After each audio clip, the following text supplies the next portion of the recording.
Recent ISIS attacks in the Middle East and Afghanistan have some military experts concerned about the terror group's resurgence. In October, the Islamic State claimed responsibility for violence targeting Shiite Muslims in Iraq. In August, another bombing in Kabul killed Afghans and American service members during the U.S. troop withdrawal. According to a Defense Department watchdog, ISIS claimed attacks in Syria and Iraq have decreased recently, but the report says that the group remains, quote, entrenched in low-level insurgency. Joining us now to discuss is Colin Clarke. He is the Director of Policy and Research at the Soufan Group, a nonprofit focused on foreign policy and security.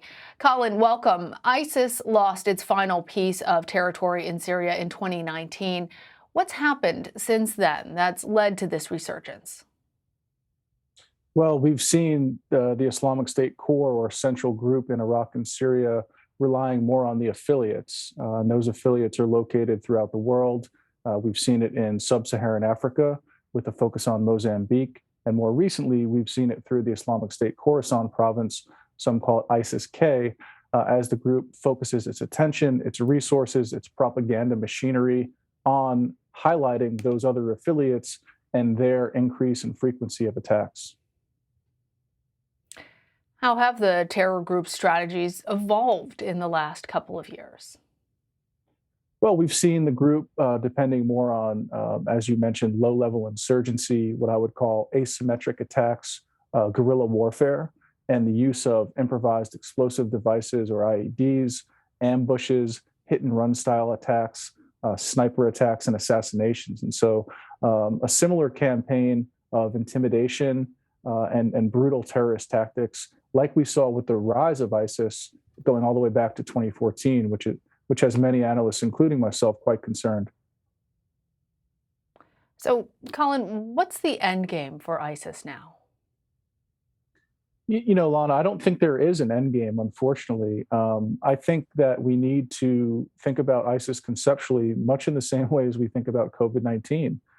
It's about mitigating, never actually defeating this group. I think, notions of complete defeat are fanciful. And so we have to think about mitigation strategies, ways that we can contain this group, ways that we can attenuate it and kind of lessen its impact over time. That's an interesting comparison, Colin. Given that, how worried should the U.S. be about potential ISIS attacks targeting Americans either abroad or here at home?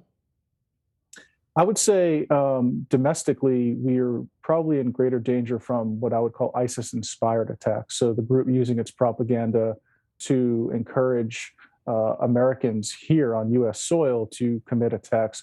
Those typically tend to be much lower in lethality than an ISIS-directed attack where you have the Islamic State training and then dispatching or deploying operatives back to the target, like we saw with the Bataclan. We just had the recent anniversary of the Bataclan attack.